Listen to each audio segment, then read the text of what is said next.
네, 인사드리겠습니다. 안녕하세요. 반갑습니다.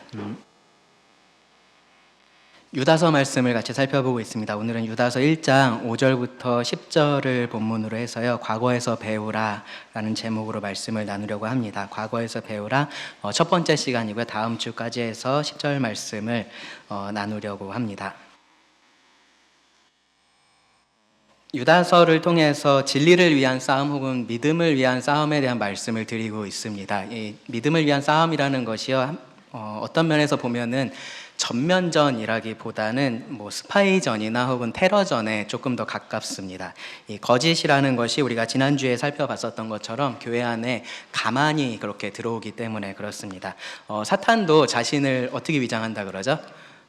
광명의 천사, 그렇죠? 광명의 천사로서 위장을 한다라고 합니다. 그것처럼 거짓도 그렇게 하는 겁니다.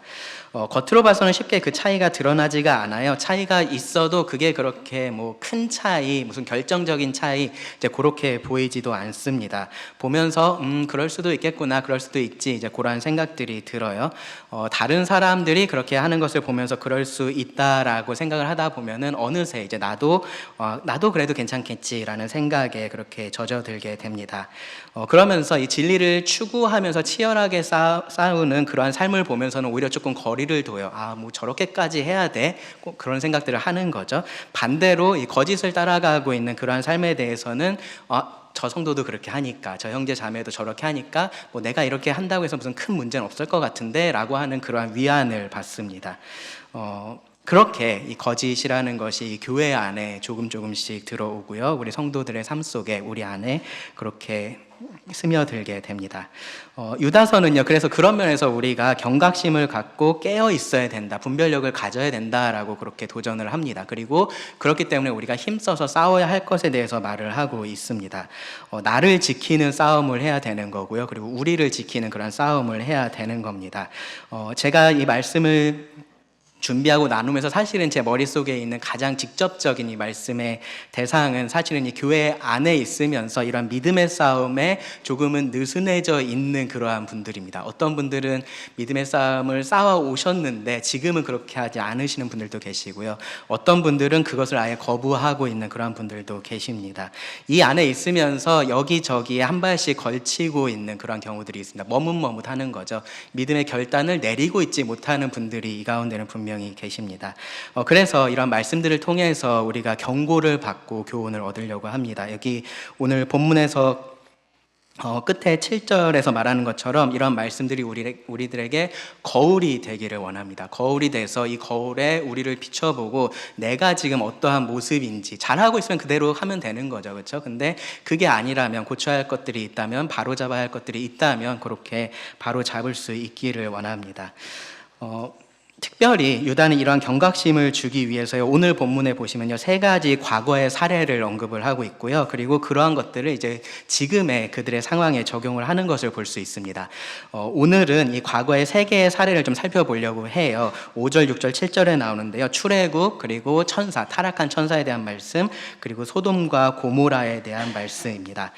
이 사건들이 4절에서 말하고 있는 이 가만히 들어온 거짓의 특징을 잘 드러냅니다. 경건하지 않고요, 하나님의 은혜를 방탕한 것으로 바꾸고 하나님의 주되심을 부인하는 그러한 특징이 이 3사건에 공통적으로 그렇게 드러나고요. 그리고 결정적으로 유다가 여기서 강조하고 있는 것은 그 모든 것의 결과가 하나님의 심판이었다라는 겁니다. 이것이 그리고 우리들에게 오늘날도 경고가 되어야 한다라고 말씀을 합니다. 그래서 우리도 이 말씀을 오늘 우리들에게 주는 경고의 말씀으로 배워보기를 원합니다. 5절의 시작에 보면요, 이렇게 말씀이 시작이 해요. 너희가 본래 모든 사실을 알고 있으나 내가 너희로 다시 생각나게 하고자 하노라. 중요한 표현인데요. 왜 그러냐 하면은 거짓 교사들은 항상 새로운 것을 가지고 오기 때문에 그렇습니다. 한 번도 들어보지 못한 거, 이런 거 알고 있었어요? 라고 하면서 교회 안에 거짓을 가지고 들어오기 때문에 그렇습니다. 그런데 이 하나님의 진리는요, 우리가 3절 말씀에서 봤었지만 단번에 주어졌죠. 그렇죠? 단번에 주어졌기 때문에 그 안에 어떠한 새로운 것이 사실은 없습니다. 없는 것이 맞아요. 근데 새로운 것이 있다라고 하면서 그렇게 교회 안으로 들어오는 거짓이 있는 겁니다. 유다 유다도 이제 그런 측면에서 자기가 뭔가 지금 새로운 거 얘기하는 게 아니다라고 얘기를 하는 거예요. 이미 다 알고 있는 것들 내가 생각나게 하려고 지금 이 이야기를 꺼내는 거다라고 이야기를 합니다. 그런데 이제 다시 생각나게 하는 것은 분명한 의도가 있는 거죠. 그렇죠? 여러분들이 다 아시는 말씀을 제가 이 자리에서도 말씀을 전하면서 다시 한번 이야기를 하는 이유가 있는 거죠. 그것을 그냥 지식적으로 머릿속에 딱 알고 있어야만 하기 때문에 그렇다기보다는 그것이 목적하는 바가 있는 겁니다. 이것을 통해서 어떻게 그 말씀을 생각해야 하는지, 거기서 어떠한 교훈을 얻어야 하는지 그것을 강조하고 싶어서 그렇게 하는 겁니다. 그래서 이제 그러한 목적을 가지고 저도 오늘 이 유다서 말씀을 함께 좀 나눠 보려고 합니다. 세 개의 사건을 하나씩 좀 살펴볼 겁니다. 첫째는 뭐냐면요, 5절에 나오는데요, 출애굽 사건입니다. 출애굽. 이 사건의 키워드를 찾아보자면 불신이라고 할 수 있습니다. 불신, 출애굽, 불신입니다. 5절 말씀을 읽어보겠습니다. 너희가 본래 모든 사실을 알고 있으나 내가 너희로 다시 생각나게 하고자 하노라. 주께서 백성을 애굽에서 구원하여 내시고 후에 믿지 아니하는 자들을 멸하셨으며, 가장 익숙한 그 구약의 사건이죠, 그렇죠? 뭐 이 당시의 유대인들뿐만 아니라 사실은 오늘날 우리들에게도 가장 익숙한 구약의 사건이기도 하고, 뭐 교회를 안 다니는 사람들도 알고 있을 법한 그러한 사건입니다. 그런데 여기서 보시면요, 한 가지 흥미로운 것이 이 출애굽의 주체, 그러니까 백성을 애굽에서 인도하여 내고 믿지 아니하는 자들을 멸한 그 주체를 지금 뭐라고 표현을 하고 있냐면은 주라고 하고 있어요. 주라고 그렇게 말을 합니다.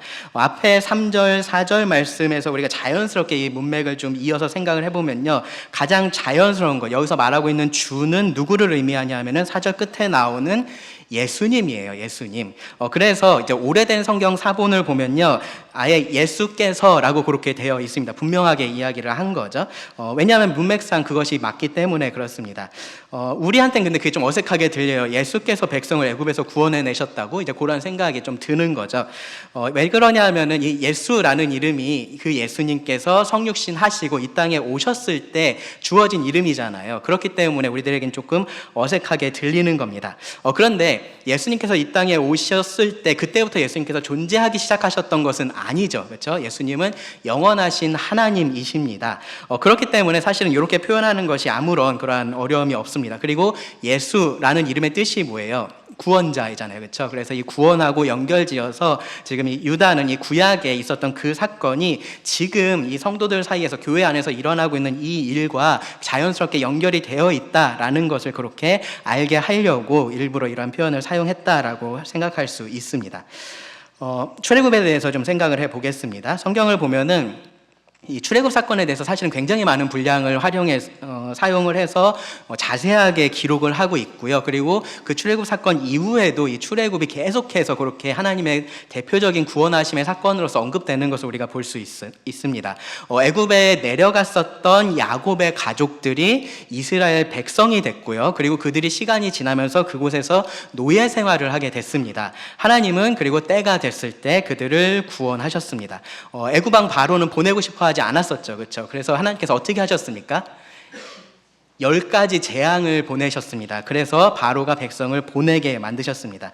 그런데 생각해 보면은 왜 굳이 10개 재앙을 보내셨을까? 이제 그 생각이 조금 들기도 해요. 하나님께서 세상을 창조하실 때 6일이나 걸렸다라고 얘기하는 게 조금, 사실 6일까지 걸릴 이유가 없잖아요. 그렇죠? 근데 6일이나 걸렸다라고 말하는 게 조금 어색하게 들리는 것처럼 굳이 하나님께서 그냥 한 번에 구원해 내셔도 되는데 왜 10개의 재앙을 보내셨을까? 이제 그런 생각이 듭니다. 왜 그러냐면요, 하나님께서 그렇게 하셨던 것은 단순히 애굽을 심판하고 이 이스라엘 백성들을 괴로운 상황에서 건져내려고 하신 일이 아니기 때문에 그렇습니다. 하나님은 그 모든 과정들을 통해서요, 사람들에게 자신을 드러내기를 원하셨습니다. 하나님이 어떠한 분이신지를 사람들에게 알리기를 원하셨다라는 거죠. 그리고 특별히 이 이스라엘 백성들이 그런 하나님을 알고 하나님을 믿기를 원하셨습니다. 그래서 하나님께서 행하셨던 그 10개의 재앙을 가만히 보면요, 그 당시에 애굽 사람들이 신이라고 여기면서 섬겼던 것들을 하나하나 무너뜨렸구나라는 것을 우리가 알 수 있어요. 나일강에 대해서 그렇게 하셨고, 태양에 대해서 그렇게 하셨고, 여러 동물들에 대해서 다 그렇게 하신 겁니다. 그 당시에 사람들이 신이라고 받들었었던 그러한 것들을 하나님께서 다 재앙으로 바꿔 놓으신 것이 10개의 재앙이었습니다. 그것들을 무너뜨리신 거예요. 이것들이 참된 신이 아니다라는 것을 보여주신 겁니다. 그러면서 동시에 함께 무너졌었던 것이 있는데 뭐냐 하면요, 그들 눈앞에 실제로 보이고 있었던 신의 현신, 누굴까요? 바로입니다. 왕. 예, 그 당시에 왕이에요. 그 왕도 함께 무너졌습니다. 바로는요, 당시에 절대적인 권력을 가지고 있었던 그러한 권위였습니다. 그 앞에서 애굽 사람들은요, 벌벌 떨 수밖에 없었고요, 무릎을 꿇을 수밖에 없었습니다. 신과도 같았어요. 그런데 그런 바로조차도 이 하나님께서 그들에게 하시는 일을 막을 수가 없었습니다. 하나님께서 그 바로의 백성에게 내리시는 그 재앙을 바로가 막을 수 없었고요, 심지어는 바로 자신도 그 재앙을 막을 수 없었습니다. 그래서 출애굽의 그 사건들 가만히 보시면요, 그런 언급들이 계속 나와요. 바로의 왕궁에도 이러했더라. 바로의 왕궁에도 이러했더라. 그도 하나님에게서 자신을 보호할 수 없었던 그러한 존재였었던 겁니다. 열 번째 재앙이 그래서 결정적인 거예요. 그들이 믿고 있었던 모든 것들이 헛되다라는 것을 보여준 겁니다. 그들 위에 신으로 군림하고 있었던 바로조차도 아무것도 아니다라는 것을 하나님은 그의 아들 장자를 죽임으로써 보여주신 겁니다. 그 모든 것들을 통해서요, 특별히 이스라엘 백성들이 그냥 하나님이 유일한 신이구나라는 것만 아는 것뿐 아니라요, 그 하나님께서 그들의 조상에게 나타나신 하나님이시고, 그리고 지금 그들에게도 나타나셔서 그들의 하나님이 되어주신다라는 사실을 알고 그 하나님을 믿게 하려고 하나님께서 그렇게 모든 일들을 하셨던 겁니다. 그래서 출애굽기 6장 말씀을 보시면요, 이렇게 말씀을 합니다. 6장 6절 7절 보시면, 그러므로 이스라엘 자손에게 말하기를 나는 여호와라. 내가 애굽 사람의 무거운 짐 밑에서 너희를 빼내며 그들의 노역에서 너희를 건지며 편팔과 여러 큰 심판들로서 너희를 속량하여. 이게 전부가 아닌 거예요. 거기에 목적이 있는 겁니다. 7절을 보시면 너희를 내 백성으로 삼고 나는 너희의 하나님이 되리니 나는 애굽 사람의 무거운 짐 밑에서 너희를 빼낸 너희의 하나님 여호와인 줄 너희가 알리라. 그래서 이 출애굽이라는 것은요, 하나님께서 이스라엘 백성을 자기 백성으로 삼으시는 그러한 과정이었던 겁니다. 이스라엘은 하나님의 이 구원하심을 경험하면서 그들이 섬겨왔던 그 우상들을 다 버리고 이 하나님을 믿어야만 됐습니다. 이 하나님만 믿어야 됐습니다. 출애굽의 하이라이트자 결말이라고 할 수 있는 홍해 사건도요, 이 사실을 강조를 합니다. 출애굽기 14장인데요, 말씀을 펴시면 아마 더 이해하는 데 도움이 되실 겁니다. 애굽을 나온 이스라엘 백성들 앞에 뭐가 펼쳐져 있었냐면요, 사실은 구원에서 나왔으면 그 앞에 하나님께서 약속하신 젖과 꿀이 흐르는 가나안 땅이 바로 있어야 될 것 같은데 그러지 않았어요. 그렇죠? 애굽을 나왔을 때 그들 앞에 뭐가 펼쳐져 있었습니까? 홍해 바다가 펼쳐져 있었습니다. 홍해 바다가 그들 앞에 펼쳐져 있었습니다. 그리고 그들 뒤에는 누가 쫓아오고 있었습니까? 네, 마음을 이제는 바꿔먹고 이 사람들 잡아야겠다라고 하면서 쫓아 나왔었던 바로의 군사들이 있었습니다. 그 상황에서요, 출애굽기 14장 10절을 보면은 백성들이 심히 두려워했습니다. 아주 두려워하고 있었습니다. 그러면서 모세를 향해서 원망의 말을 막 쏟아냅니다. 애굽에 매장할 곳이 없어가지고 우리를 여기까지 끌어내서 죽게 하냐라고 하면서 그렇게 한탄을 합니다. 애굽 사람 섬기면서 사는 거 우리가 언제 힘들다 그랬냐? 왜 우리를 여기까지 건져내가지고 지금 이렇게 여기서 우리를 죽게 만드냐라고 하면서 따졌습니다. 눈앞에 홍해가 있었고 뒤에는 애굽의 군대의 소리가 들리고 있었을 때 이 이스라엘 백성들이 그러한 공황 상태에 빠져 있었던 겁니다.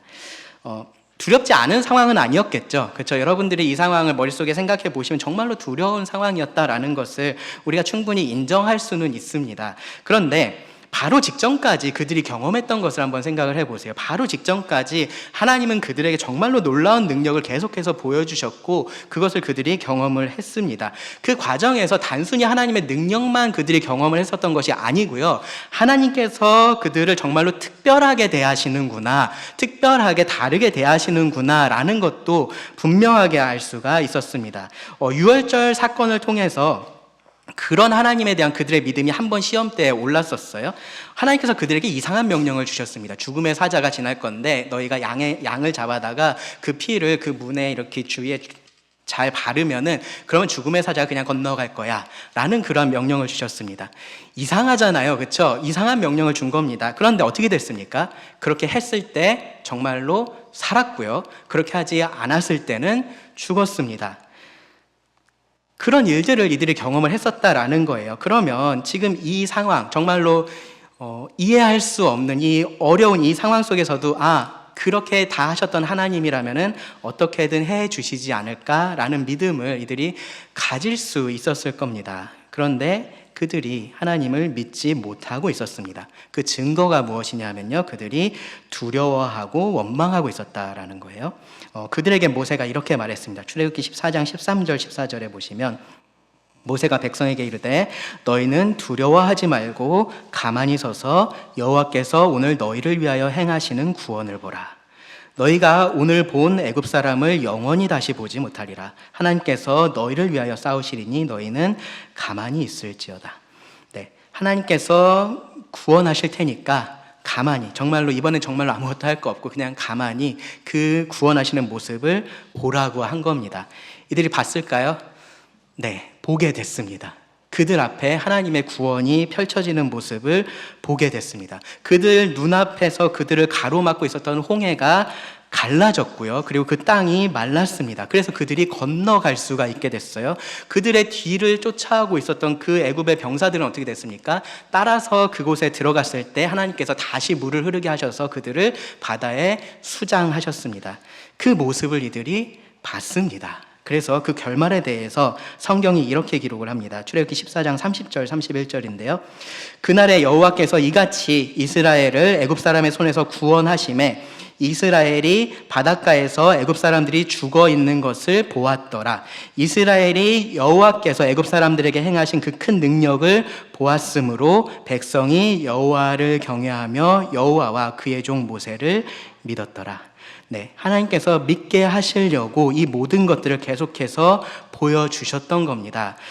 이 믿음이 이들의 하나님에 대한 궁극적인 믿음이 되었어야 됩니다. 그래서 이 뒤로 어떠한 일이 있든지 이들이 다른 건 아니어도 다 이해하지 못해도 하나님이시라면 이렇게 하시겠구나, 하나님이라면 여기서 어떤 길을 보여주시겠구나, 그런 믿음을 가지고 있었어야 된다라는 거예요. 그런데 그렇게 되지를 않았습니다. 이어지는 출애굽 이후에 이어지는 말씀을 보면요, 그 역사를 보면은 그렇지 않다라는 것을 압니다. 바로 그 다음 장 출애굽기 15장에만 가도요, 이들이 물이 없다라고 하나님께 원망을 합니다. 16장에 가서는요, 먹을 것이 없다라고 원망을 합니다. 그래서 하나님께서 만나를 주셨죠. 만나를 주시면서 이들에게 규칙을 주셨어요. 그런데 그것도 이들이 지키지를 않았습니다.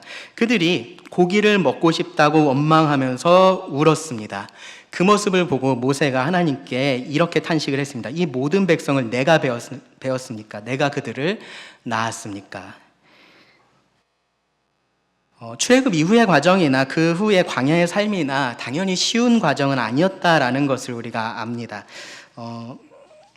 우리는 사실 결과를 알고서 이 말씀을 읽잖아요. 그렇죠? 어떻게 될지를 다 알고서 보니까 사실은 이들이 처했던 어려움이 우리들에게 그렇게 크게 다가오지 않습니다. 그런데 가만히 생각해 보면 정말로 이스라엘 백성들에게 있어서는요, 이 출애굽의 과정이라는 것이 그들의 생존, 그들의 삶을 걸고 하는 도박과도 같았을 거예요. 그 재앙이 하나 그렇게 진행될 때마다 정말로 그렇게 될까? 정말로 그렇게 될까? 그러한 마음들이 계속해서 있었을 겁니다. 만약에 모세가 그렇게 얘기했는데 그렇게 되지 않으면 그들의 삶이 그 뒤로 얼마나 더 고달퍼질지 그들은 상상조차 하기 싫었을 겁니다. 그러한 과정들을 거친 거예요. 광야의 삶도 마찬가지입니다. 가장 기본적인 의식주의 문제를 매일매일 마주하면서 살 수밖에 없는 그러한 고난의 삶이었습니다.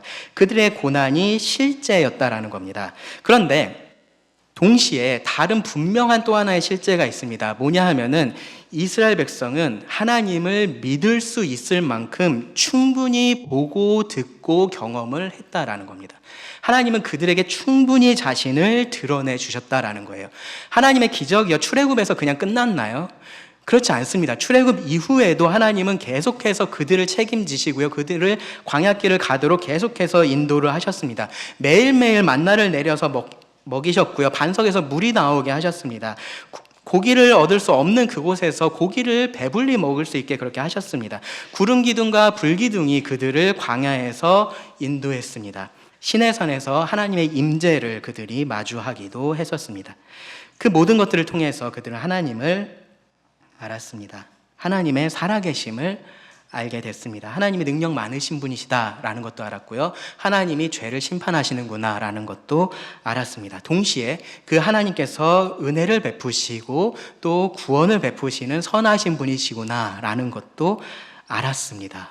그 결과로 이들은 하나님에 대해서 어느 정도의 믿음을 가지고 있었습니다. 그리고 그 믿음에 따라서 어느 정도 행한 부분도 있었습니다. 그런데 그들의 믿음이 정말로 참된 것인지, 정말로 진실된 것인지는 시험을 통해서 드러났습니다. 야고보서 말씀해 보면요, 야고보서에서 이렇게 말합니다. 1장 2, 3절에서요. 내 형제들아, 너희가 여러 가지 시험을 당하거든 온전히 기쁘게 여기라. 이는 너희 믿음의 시련이 인내를 만들어내는 줄 너희가 알미라. 참된 믿음은요, 시험을 만나면 인내로서 드러난다라는 거예요. 그래서 여러 가지 시험은 이 참된 믿음을 더 굳건하게 하니까 그것을 기쁘게 여겨라 라고 지금 이 야고보가 말을 하고 있는 겁니다. 동시에 거짓 믿음도 시험을 만나면은 그 정체를 드러내는 겁니다. 시험이 없을 때는 참된 믿음이나 거짓 믿음이나 비슷하게 보입니다. 그런데 시험이 그 차이를 드러냅니다. 마태복음 13장에 보시면요, 예수님께서 네 가지 땅에 떨어진 그 씨의 비유를 말씀을 하세요. 거기서 그 차이를 말씀을 하시는데, 그 중에서 돌밭에 떨어진 씨가 있었습니다. 돌밭에 떨어진 씨는요, 금방 싹이 올라왔습니다. 복음의 말씀에 기쁨으로 바로 반응한 것이다 라고 그렇게 예수님께서 설명을 하셨어요. 그런데 잠시만 그렇게 싹이 나서 견뎠을 뿐이지 해가 나니까 금방 죽었습니다. 말씀으로 인해서 환난이나 박해가 일어나면 곧 넘어진다라고 예수님께서 말씀을 하셨습니다. 왜 그럴까요? 참된 믿음이 아니니까 그렇습니다. 어떤 면에서 보면요, 이렇게 반응하는 사람이 처음에는 정말로 더 확실하게 구원받은 사람처럼 보입니다. 왜냐하면은 말씀에 빠르게 반응을 했잖아요. 그러니까 그 변화가 그렇게 급격하기 때문에 더 분명하게 그렇게 보이는 겁니다. 기쁨이라는 감정도 눈에 그렇게 쉽게 드러나는 감정이기 때문에 그렇습니다. 그런데 그 믿음이 참된 믿음이 아니니까 시험을 만났을 때 인내를 만들어내지를 못한 겁니다. 출애굽한 이스라엘 백성들의 모습이 사실은 여기에 있습니다. 그들은요, 하나님의 구원을 경험을 했어요. 그리고 기뻐했습니다. 출애굽기 14장에서 그들이 홍해를 건넌 사건을 기록하고 있는데 15장에 가면은 그들이 다 같이 모여서 하나님을 찬양하며 춤추는 모습이 기록이 되어 있습니다. 분명히 믿고 기뻐한 겁니다. 그런데 광야에서 시험을 만날 때 그들은 계속해서 원망을 했습니다. 그리고 그들의 최종 시험대가 어디였냐 하면요, 약속의 땅인 그 가나안을 바로 앞에 뒀었던 가데스 바네아였습니다. 민수기 13장 14장에 있는데요, 그 부분을 펴주시면 좋을 것 같습니다. 잘 아시는 것처럼요, 그 가데스 바네아에서 모세가 이 12지파에서 지휘관들을 뽑습니다. 그래서 그들을 이제 가나안 땅에 정탐을 하고 오게 그렇게 해요. 40일 동안 정탐을 했습니다. 그리고 나서 돌아왔습니다. 12명이 돌아왔습니다. 그 12명이 돌아와서 보고한 내용을 보면요, 크게 두 가지가 있습니다. 첫째는 그 땅은 하나님께서 말씀하신 것처럼 정말로 젖과 꿀이 흐르는 놀라운 땅입니다 였습니다. 하나님의 말씀대로 그 가나안 땅이 그렇다라는 것을 그들이 확인하고 온 거예요. 그리고 둘째는 뭐였냐 하면요, 그곳의 거주민은 크고 그 성읍은 굉장히 견고하고 크다라고 그렇게 보고를 했습니다. 두 개의 사실을 이들이 보고를 한 겁니다. 정말로 젖과 꿀이 흐르는 하나님의 약속하신 그대로의 땅이 있었고, 그리고 그 땅에 살고 있는 거주민들이 강하고 성읍은 견고하다라는 두 개의 사실을 보고를 한 겁니다. 이 두 개의 정보로 두 개의 사실을요, 단순히 그리고라고 연결해서 보고를 했었던 정탐꾼이 2명이 있었고요. 그 사이에 그러나로 연결했던 정탐꾼이 10명이 있었습니다. 2명의 정탐꾼, 잘 아시는 여호수아와 갈렙이죠, 그렇죠? 그들은 이 두 개를 그냥 단순한 사실로만 봤습니다. 그래서 뭐라고 얘기했냐면요, 민수기 13장 30절에 보시면 우리가 올라가서 그 땅을 취하자 능히 이기리라, 이것이 결론인 거예요. 그들이 보고 왔었던 그 두 개의 사실에 대해서 이들이 내린 결론인 겁니다. 다른 선택을 할 이유가 없었던 겁니다. 가나안 땅은 하나님께서 약속하신 그대로였어요. 그러니까 약속하신 그 하나님께서 우리에게 그 땅을 주실 것이다 라는 것을 의심할 이유가 전혀 없었던 겁니다. 그 땅의 거민이 강하고 성읍이 견고한 것은 사실이기는 한데 그것이 문제될 것은 없었습니다. 왜 그러냐 하면 그들이 하나님을 경험했었잖아요. 그렇죠? 이 가나안 땅에 있는 거주민들보다도 훨씬 더 체계적으로 조직된 애굽의 군대를 하나님은 무용지물로 만들게 하셨습니다. 그들을 이기게 하셨습니다. 이미 그들은 이것을 경험했습니다. 광야길을 지나오면서 수많은 문제들을 그들이 마주했었어요. 그런데 그 모든 문제를 하나님은 다 없는 것처럼 만들어 주셨습니다. 다 해결하셨다라는 거죠.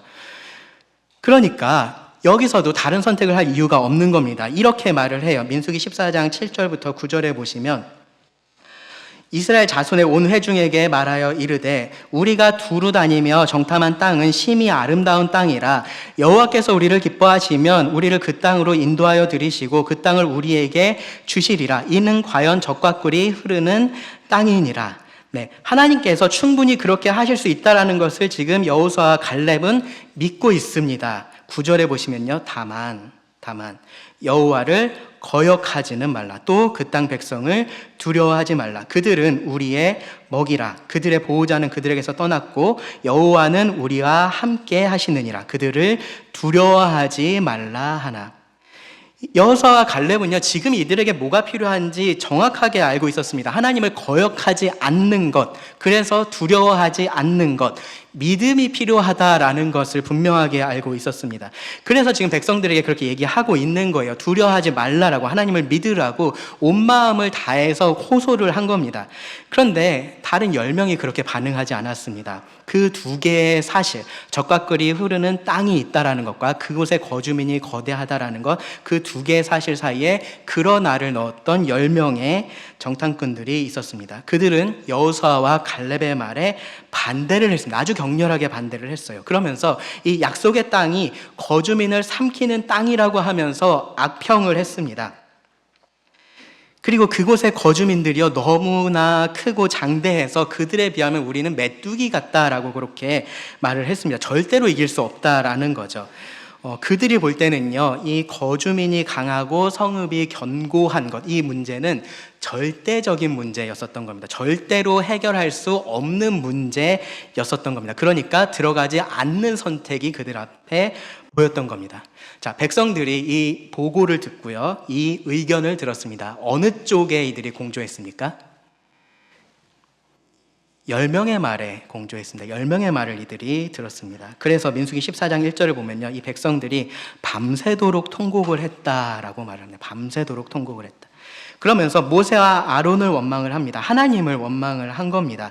애굽이 아니었으면 차라리 광야에서라도 우리가 죽었으면 좋았을 텐데 왜 여기까지 고생해서 와가지고 왜 여기서 우리를 죽게 하냐라고 그렇게 따졌습니다. 그러면서 민수기 14장 3절에 보면요, 이들이 무슨 생각을 하냐면은 지금이라도 애굽으로 돌아가는 것이 더 낫다라는 생각을 합니다. 지금이라도 애굽으로 돌아가는 것이 더 나으니까 우리가 모세나 저 사람들 말고 우리 가운데서 지휘관을 세워서 다시 애굽으로 돌아가자라고 그렇게 소리를 높입니다. 그리고 하나님을 믿고 싸우러 올라가자라고 말하는 여호수아와 갈렙에 대해서는 이들이 어떻게 했습니까? 돌을 던져서 그들을 죽이려고 했습니다. 무슨 일이 지금 일어나고 있는 거냐 하면요, 하나님은 이들을 애굽에서 구원해 내셨는데 이들이 지금 그 구원을 무효로 만들고 있는 겁니다. 우리는 이런 구원 원하지 않는다라고 그렇게 말을 하고 있었던 겁니다. 그들에 대해서 하나님께서 이렇게 말씀하셨어요. 민수기 14장 11절인데요.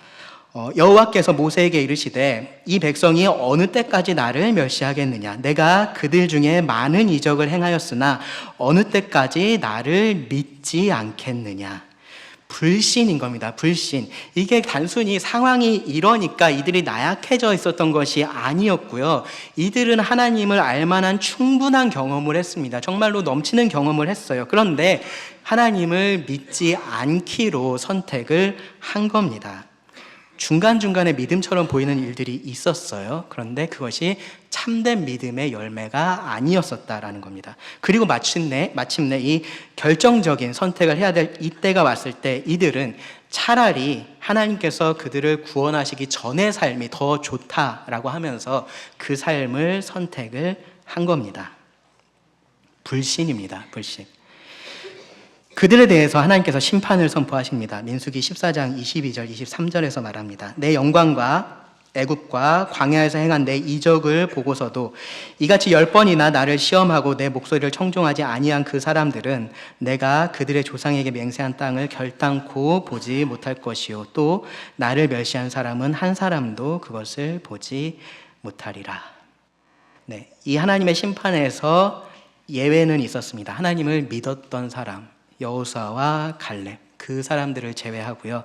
나머지 사람들은 광야에서 멸망을 했습니다. 고린도전서 10장에서요. 이 사건을 이렇게 기록을 했습니다. 10장 1절부터 5절에 보시면 형제들아 나는 너희가 알지 못하기를 원하지 아니하노니 우리 조상들이 다 구름 아래에 있고 바다 가운데로 지나며 모세에게 속하여 다 구름과 바다에서 세례를 받고 다 같은 신령한 음식을 먹으며 다 같은 신령한 음료를 마셨으니 이는 그들을 따르는 신령한 반석으로부터 마셨음에 그 반석은 곧 그리스도시라. 그러나 그들의 다수를 하나님이 기뻐하지 아니하셨으므로 그들이 광야에서 멸망을 받았느니라. 왜 하나님께서 그들의 다수를 기뻐하지 않으셨습니까? 그들이 믿지 않았기 때문입니다. 다 똑같은 경험을 했습니다. 그런데 다 하나님을 믿었었던 것이 아니었던 거예요. 오히려 그들 중에 다수가 믿지를 않았습니다. 그리고 그들이 광야에서 멸망을 했습니다. 다 구원받은 것 같았을 겁니다. 다 똑같은 이스라엘 백성 같았을 거예요. 그런데 아니었었던 겁니다. 그 가운데 정말로 하나님을 믿은 하나님의 참된 백성이 있었고 그렇지 않은 백성들이 있었다라는 겁니다.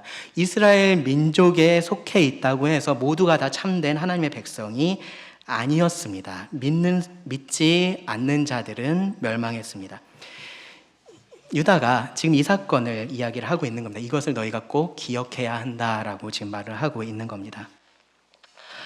교회 안에 가만히 들어온 사람들, 실제로는 경건하지 않은데 꾸며낸 경건으로 겉보기에 다른 성도하고 비슷하게 보이는 그러한 사람들이 있습니다.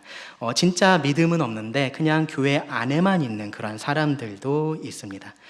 잘못된 복음은요, 그런 사람들에게 괜찮다라고 말을 해줘요. 어차피 교회 안에 있으니까, 그래도 교회 안에 있으니까 괜찮을 거다라고 이야기를 합니다. 그런데 그렇지 않은 겁니다. 결국 하나님은 믿지 아니하는 자를 멸하실 것이다 라고 말씀을 합니다.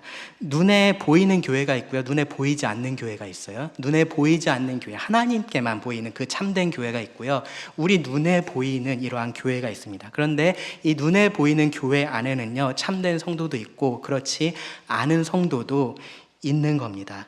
언젠가 하나님은요, 이 보이는 교회와 보이지 않는 교회를 일치하게 만드실 겁니다. 어떻게 그렇게 하십니까? 이 보이는 교회 안에 있는 가라지들을 제거하심으로써 그렇게 하실 겁니다. 이스라엘 안에 있다라고 해서 다 참된 이스라엘이 아닌 것처럼요, 교회 안에 있다고 해서 다 참된 교회가 아닌 겁니다. 중요한 것은요, 여러분 이 경고를 들으셔야 된다라는 거예요. 그냥 남의 얘기로 생각하지 마시고요, 이 얘기를 들으셔야 됩니다. 하나님은요, 이러한 경고를 통해서 하나님의 백성들을 보존하십니다. 그러니까 이것을 들으셔야 됩니다. 내가 진리에 어떻게 반응을 하고 있는지, 하나님의 진리를 거절하는 이 거짓에 대해서는 어떻게 반응하고 있는지를 잘 살펴보셔야 됩니다.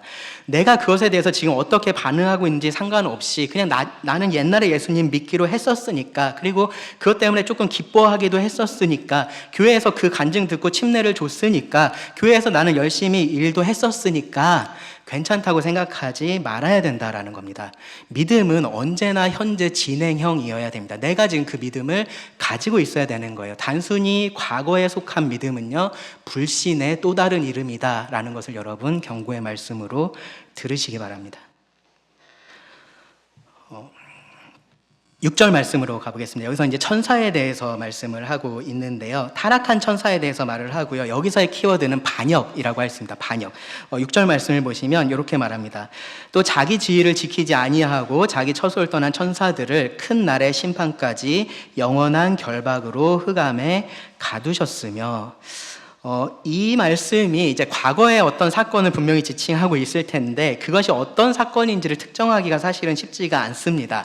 아마도 두 가지 중에 하나일 거예요. 하나는 뭐냐면은 처음에 이 사탄을 비롯한 천사들이 하나님을 반역했었던 그 사건, 천사들의 첫 번째 타락, 그 사건을 의미하는 것일 수도 있고요.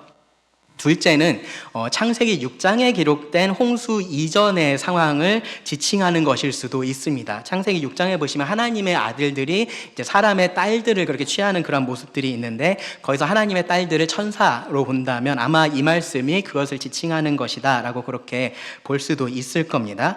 둘 다 이제 장단점이 좀 분명해서 결정하기는 쉽지는 않습니다. 다만 우리가 이 말씀을 이해하기 위해서 조금 우리가 같이 이 말씀의 배경에 대해서 조금 생각을 해보려고 합니다.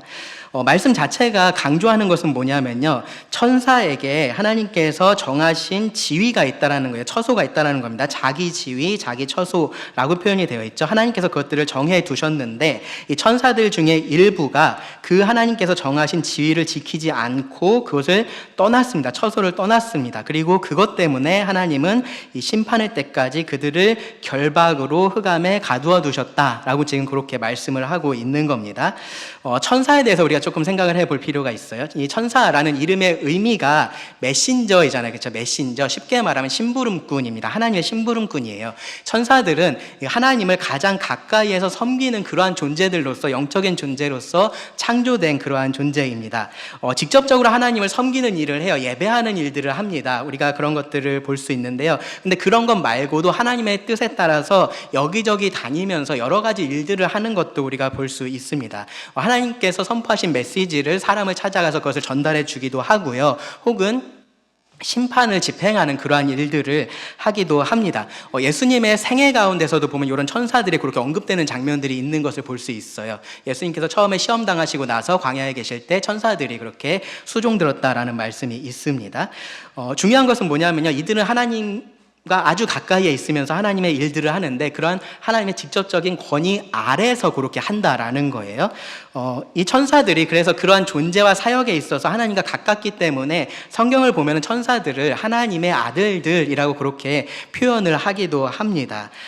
이들은요 정말로 하나님의 가까운 그러한 존재들입니다. 인간들이 봤었을 때는 마치 하나님처럼도 보일 수 있는 그러한 존재들이에요. 근데 분명히 하나님 아래에 있습니다.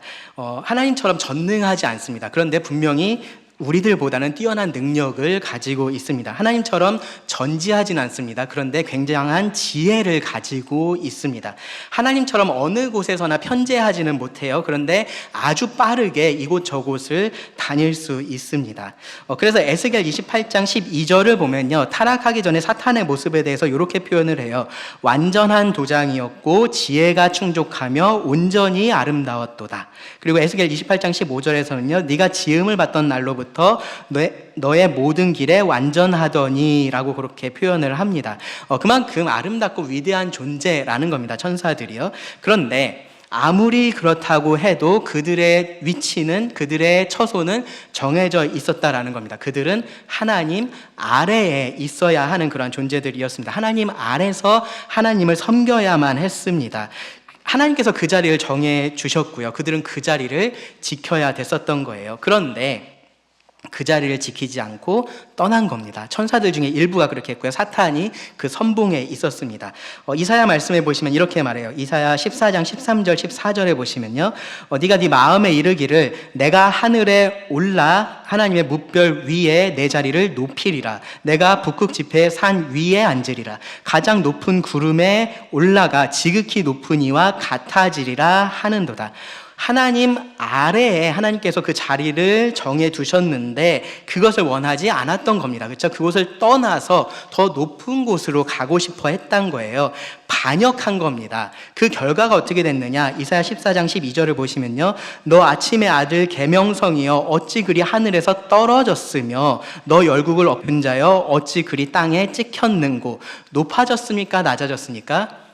낮아졌습니다. 그렇죠? 하나님께서 그들을 낮추셨습니다. 이사야 14장 15절에서도요. 그러나 이제 네가 스올 곧 구덩이 맨 밑에 떨어짐을 당하리로다 라고 말씀을 합니다. 자기 자리를 떠나서 더 높은 곳으로 가고 싶었던 그 천사들을 하나님께서 낮추신 거예요.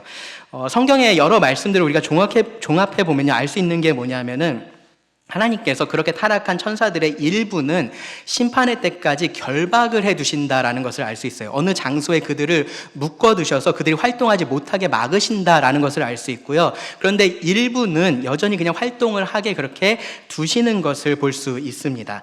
누가복음 8장에 보면은 이 거라사인의 땅에 있었던 귀신 들린 사람의 이야기가 나옵니다. 그런데 그 귀신, 군대 귀신이죠. 군대라는 이름의 귀신이었는데 그 귀신이 예수님을 만나서 예수님께 어떠한 부탁을 합니까? 저로 무저갱에는 들어가지 말라고 해 주십시오 라고 그렇게 부탁을 합니다. 그 무저갱이라는 곳이 하나님께서 이 반역한 천사들, 귀신들을 결박하는 그러한 장소이고 그곳에 들어가기를 원하지 않았었던 겁니다.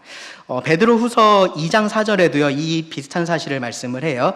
하나님이 범죄한 천사들을 용서하지 아니하시고 지옥에 던져 어두운 구덩이에 두어 심판 때까지 지키게 하셨으며 하나님을 반역했었던 천사들 중에 일부는 이미 결박이 돼서 심판 때를 기다리고 있다라는 겁니다. 만약에 창세기 6장에 나오는 그 하나님의 아들들이 천사를 의미한다면 그들이 굉장히 치명적인 죄를 저질렀기 때문에 하나님께서 그들을 결박해서 이렇게 두셨을 것이다 라고 우리가 그렇게 생각해 볼 수도 있을 겁니다. 그것을 결정하는 것이 그렇게 중요한 것은 아닐 수 있는데요. 근데 이것을 아는 것이 우리가 유다서 6절의 말씀을 이해하는 데 도움이 됩니다. 천사들은 하나님께서 그들에게 정해주신 그 자리를 지키지 않고 떠나갔습니다. 그들이 있었던 그 자리는 섬기는 자리이기도 했었지만 사실은 특권의 자리였어요. 그렇죠? 굉장한 특권을 그들이 하나님 가까이에서 누렸었던 겁니다. 그런데 그들이 그것 이상을 원하고 지켜야 할 자리를 떠나갔습니다. 그들 위에 있는 하나님의 자리를 원했습니다. 하나님을 반역한 겁니다. 그리고 그것에 대해서 하나님은 어떻게 하셨느냐? 그들을 결박하여 흑암에 가두셨습니다. 흑암에 가두셨다. 여기 이제 가두었다라는 말이요. 앞에 나오는 지키다 하고 똑같은 단어예요. 그러니까 하나님께서 은혜로 주신 자리를 그들이 지키지 않았을 때 하나님은 이 천사들을 심판의 자리로 낮추시고 그곳을 벗어날 수 없도록 계속해서 지키신다라는 말입니다.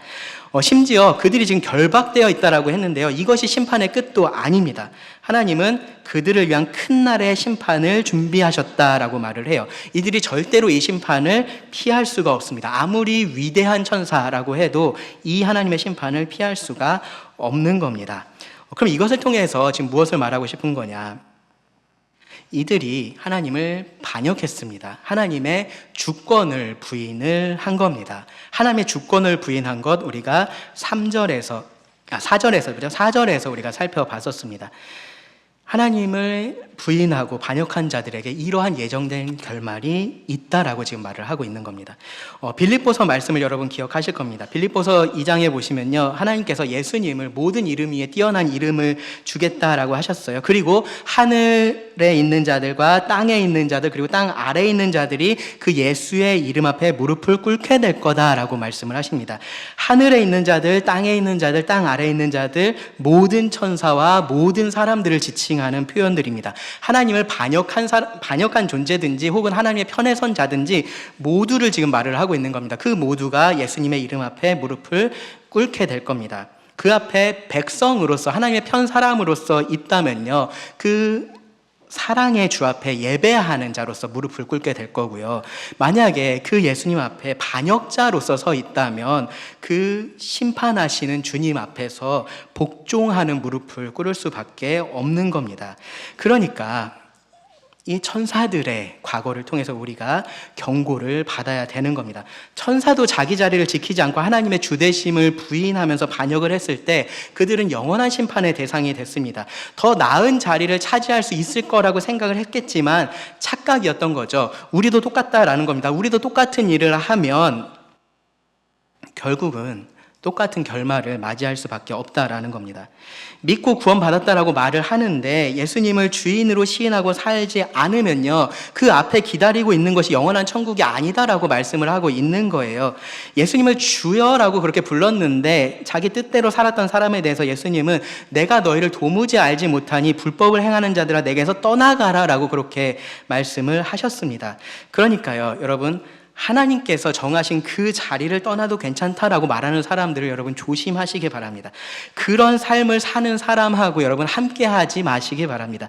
나에게 혹시 그런 안일한 마음이 있지 않은지 여러분 점검해 보시고요, 돌이키셔야 됩니다. 이 하나님의 심판에 정말로 예외가 없기 때문에 그렇습니다. 두려운 마음으로 여러분 이 천사들에게 일어난 일을 기억하셔야 됩니다.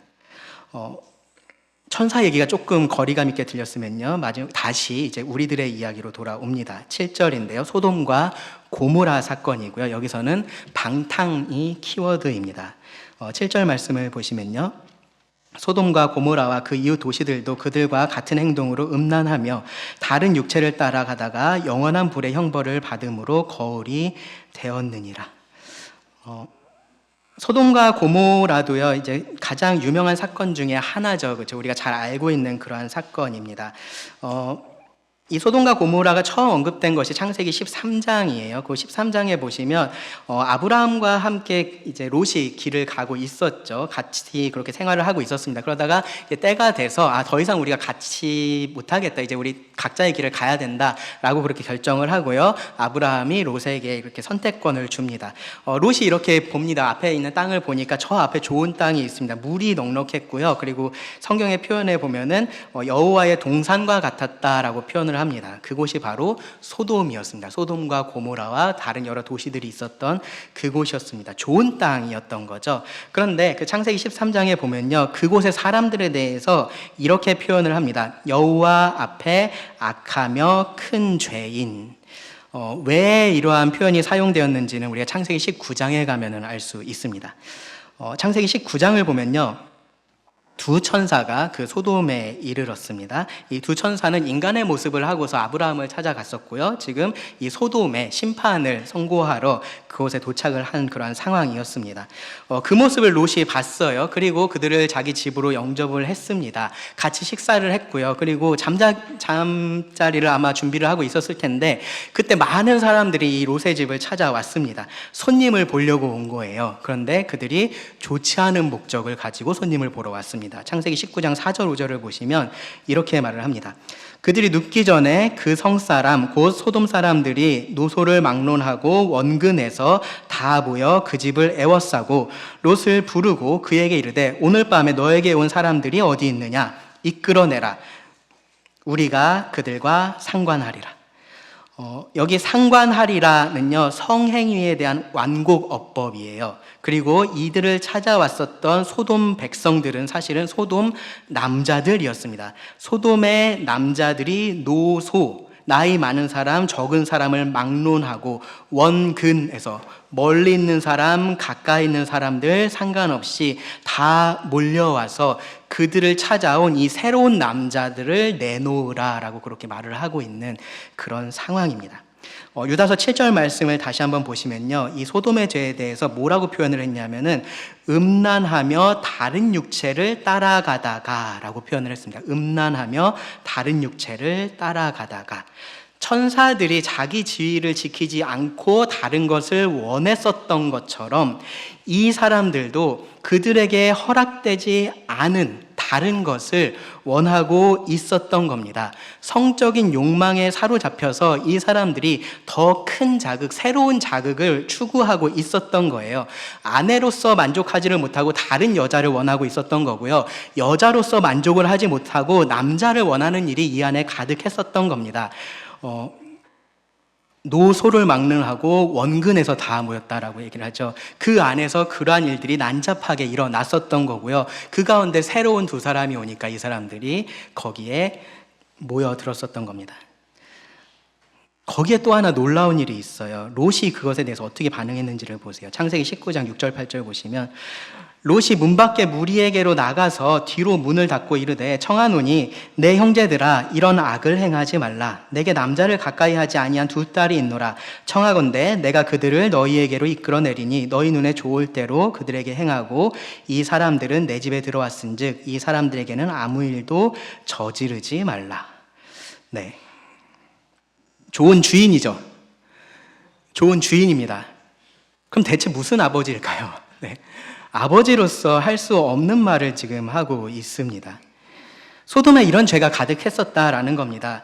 이 사람들이 당연히 롯의 말을 듣지 않았어요. 그래서 롯을 밀치고요, 강제로 그 집에 막 들어가려고 합니다. 그때 이 천사들이 개입을 해서요, 롯을 집 안으로 들이고 문을 닫고 그리고 사람들이 들어올 수 없도록 그들의 눈을 어둡게 했습니다. 그런데 창세기 19장 11절을 보시면요, 이렇게 말을 합니다. 문 밖에 무리를 대소를 막론하고 그 눈을 어둡게 하니, 천사들이 그렇게 한 겁니다. 근데 그렇게 되고 나서 사람들이 어떻게 했는지 보세요.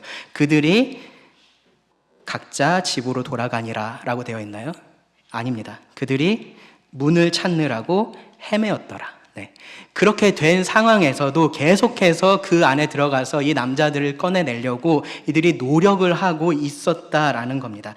눈이 보이지 않는데도 포기하고 있지 않았던 거예요. 그만큼 그들이 정욕에 사로잡혀 있었다라는 겁니다. 이미 이들에게 한 차례 심판이 임했습니다. 그렇죠? 눈이 보이지 않게 되는 것 심판입니다. 그런데 그 방탕을 멈추지를 않았습니다. 그 방탕한 도시를 하나님께서 불로 심판하신 겁니다. 창세기 19장 24절 25절이 이렇게 말합니다. 여호와께서 하늘 곧 여호와께로부터 유황과 불을 소돔과 고모라에 비같이 내리사 그 성들과 온 들과 성에 거주하는 모든 백성과 땅에 난 것을 다 엎어 멸하셨더라. 소돔과 고모라 그리고 그 이웃 도시들에 쏟아졌던 이 유황과 불은요, 영원한 것이 아니었어요. 그렇죠? 그 불은 그때 그곳에 있었던 사람들을 멸하고 꺼졌습니다. 그런데 여기 유다서 말씀을 보세요. 다시 유다서 말씀을 보시면요, 영원한 불의 형벌을 받았다라고 말을 해요. 영원한 불의 형벌을 받았다. 무슨 말이냐 하면은 그때 쏟아졌던 유황과 불은요, 사실은 심판의 끝이 아니라 심판의 시작이었었던 겁니다. 이 땅에서의 죽음으로 방탕의 죄에 대한 심판이 끝나지를 않은 겁니다. 하나님은 영원한 불의 형벌을 그들에게 내리셨습니다. 그들 눈앞에 유황과 불이 쏟아졌을 때 모든 것이 끝났겠구나라고 생각을 했었겠지만 사실은 그때부터 진정한 심판이 시작되기 시작한 겁니다.